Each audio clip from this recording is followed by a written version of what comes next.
tədbir iştirakçıları. Bildiyiniz kimi, bugün məktəbimizdə birincilərin əlifba bayramı qeyd olunur. Bu münasibətlə mən valideynləri, şagirdləri, sinif müəllimlərini, tərbiyəçilərini, ümumiyyətlə bütün məktəb kollektivini səmimi qəlbdən təbrik edirəm. Ona görə ki, bu uşaqların yetişməyində sinif müəllimi ilə, təkcə sinif müəllimi ilə tərbiyəçinin deyil, bütün məktəb kollektivinin əməyi var. Məktəbimiz 12 il ərzində bu uşaqları cilalayıb, onlara elm, bilik, savad verib, cəmiyyət üçün faydalı, yararlı bir insan kimi həyata hazırlayır. Mənim sözüm valideynlərədir. Əgər istəyirsinizsə övladlarınız burada 23 nəfər işləyən, görməyən müəllimlər kimi sabah gəlib bizimlə çiyin-çiyinə burada çalışsın, bizdən estafeti qəbul edib, bizi əvəz etsin, onları dərsdən yayındırmayın. Onları hər gün müntəzəm olaraq gecikdirmədən məktəbə gətirin. Çünki şagirdin bir gün dərs buraxmağı, onu bir həftə dala salmaq deməkdir. Bu həm şagirdin, həm də müəllimin əziyyətini artırır. Şagirdlərə isə arzum budur ki, artıq siz elmin açarını əldə etmişsiniz. Yəni yazmağı, oxumağı, saymağı öyrənmişsiniz. İndi sizin boyunuza böyük bir vəzifə düşür. Müəllimlərin sizə verdiyi istiqaməti, öyrətdiklərini dəqiqliklə, dürüstlüklə yadda saxlayıb, gecə-gündüz zəhmət çəkib çalışıb, gələcəkdə biz müəllimlərinizi əvəz edəsiniz. Hamınızı təbrik edirəm dəftər. Mənim əziz və mehriban ilk müəllimim Maya xanım. Sizi əlifba bayramı münasibəti ilə səmimi qəlbdən təbrik edirəm. Səhhətimlə əlaqədar tədbirinizdə iştirak edə bilmədiyim üçün sizdən üzr istəyirəm. Hörmətlə, sizin şagirdiniz Eldar Şəmşiyev. Və o bir əlifba adlı şeir də yazıb göndərib. O şeiri də mən uşaqların və burada oturanların nəzərinə çatdırıram. Əlifba, yolu, səadət yolu, möcüzədir əlifba. Qəlbi işıqla dolu bir küzədir əlifba.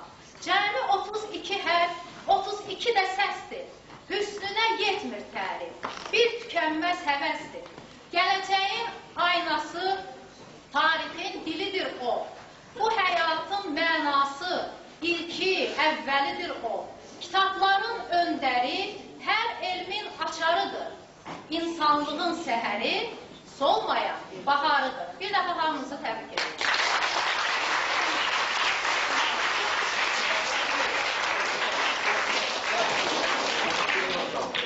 İndi isə təbrik üçün söz verir məktəbimizin müəllifi Qəsdə xanım. Buyurun Qəsdə xanım. Bugünkü bayram münasibəti ilə ürəkdən təbrik edirəm. İnsan həyatında elə bayramlar var ki, o yalnız bir dəfə keçirir. Məhz əlifba bayramı belə bayramlardandır. Sizin müəlliməniz Maya müəllimi isə bu cür bayramları çox keçirir. O 60 illik ömrünün yarısını sizin kimi şagirdlərə həsr edir. Müəllimənizin yetirmələri həyatın müxtəlif sahələrində çalışırlar. Buna şair Eldar Həsrəti, o hal-hazırda bizim gecə məktəbində təbiət müəllimi vəzifəsini işləyir. Bakı Dövlət Universitetinin Filologiya Fakültəsində işləyən İsmailov Fikrəti, Bakı Dövlət Universitetinin Fizika Fakültəsinin 2-ci kurs tələbəsi Quliyev Anarı, həmçinin İncəsənət Universitetinin tələbəsi, Grand Prix mükafatı laureatı Əliyev Müstəliəni və bir çoxlarını misal göstərə bilərik.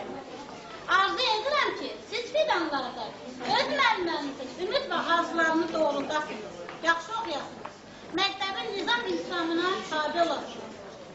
Qeyd etməliyəm ki, kollektivimiz mart ayında Həmkarlar Təşkilatının təşəbbüsü ilə Namiq müəllimin rəhbərliyi altında Maya müəllimənin 60 illiyini qeyd etdi. Lakin Maya müəllimi ilə çiyin-çiyinə işləyən, onu ilə paralel sinifdə işləyən Gülnarə müəllimimiz isə hələ çox gəncdir. Gənc olmasına baxmayaraq Gülnarə müəllimə çox çalışqan və məsuliyyətli müəllimə. Gülnarə müəllimənin bəxti orada gətirib ki, o məhz Maya müəllimi ilə paralel sinifdə işləyir. Mən özüm də 4 il Maya müəllimi ilə paralel sinifdə işləmişəm. O bütün gənc müəllimələrə yaxından köməklik göstərir.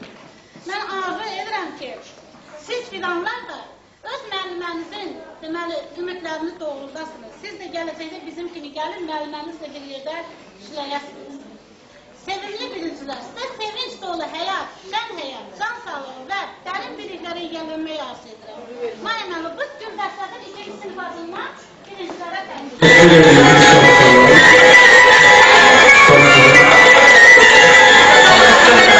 Aziz mezunlar, hörmətli müəllimlər, proqramımız davam edir. İndi bilirsiniz, mən kimə söz verəcəm. Mənə 12 həyat dərsi keçən Rasim müəllimə söz verirəm. Buyurun Rasim müəllim. Vallahi, belə qısmasın, qanın durmaya mənə Rasim müəllim. Bir alqışlayamam ürəylə, xahiş edirəm. Əsas məsələ budur. Buyurun.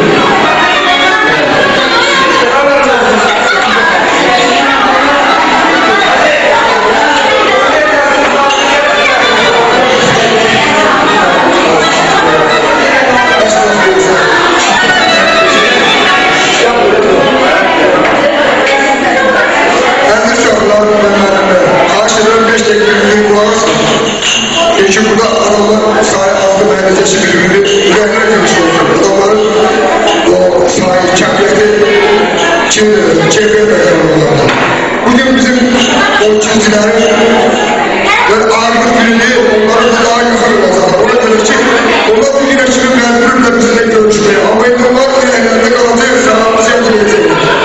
Ellerinde kalmayacaksa bizi eski aylarla baktan bakalım. İsteyen için biz ele gelmiyor olmak için. O uşaklar bize her arkadaşlar. Arkadaşlar senin sesin yükseklerden geldiyse diğer ki o insanlığın hemşeriz gıdalarından, insanlığından çıkarıyoruz. Şair, senin kitabın çıktıkça bizim ondan kaderinde insanlık bilinci olsun. Ben de der ki mahiyetten en bilecim Kenan Doğru kimi, Kenan Oktay yoldaşı bilirsiniz, Cemiyet'in en meşhur şairlerinden biri değil. Bizim bir ilçemiz var ki ilçemiz Uşak hakkında Erkül bölümü. Meğer benim dostum olsa da onun oğlu hemşe Erkül değil. Onun aslında oynamışı lazım oldu. Ordumuz yoruma göre çok bizim bir parçalatı bir yanımızda. Şu an aslında lazım yani. Bir de o şey, en çok yakışıklı unutmuyor. Yani ki insanlar size milyonlar gösteren olur bana değer ama 5 kelime hayat hakkında şahit etmişim. Eğer ben ona 12 yıl ders demişim sana. Hayat ders çeşmemişim. Ben müellimi en zevkten. En çok sen arzulamış ki hiç ne unuttum. Canlar müellimi, kışkırmalı, benim eserleşmeyi, gülmemle eserleşmeyi, ziyade söylersin bizim yakışıklı şükürlüğüyle. Yani her arası müellimi sizin üzerinize bir zerre sözün alınca onu sizin yakışıklı şükürlüğüyle. Yani bugün siz hayata atmışsınız.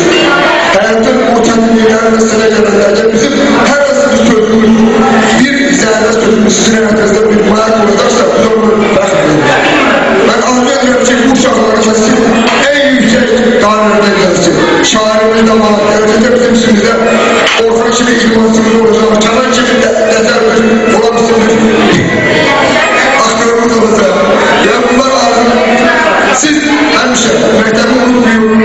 Ben benzi hiç unutmuyorum. Ben hemşe yapıyorum. Çünkü orada sizin teşkilde ders geçmiyorsunuz. Size hayatta çıkıyorsunuz. Sağ olun, size hayatta hoş geldiniz. Aile hoş geldiniz. Ben de burada kalmışım Rasim. Burada benim oğlum sıtı kangreyle Allah göstermesin. Bir zəhmət olmasa xahiş edirəm, Sevdor xanıma söz verək. Buyurun. Gözəl səslər. Qəhrəman, bizim Kifayə xanım burada iştirak edir. O oxuyanda mənim ruhum həmişə göllərdə gəlir. Mən elə gəlir ki, elə Türk sənətində, Türkiyədə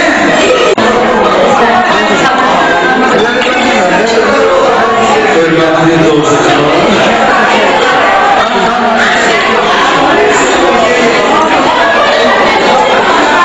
Bir gözəl musiqi istəyirlər.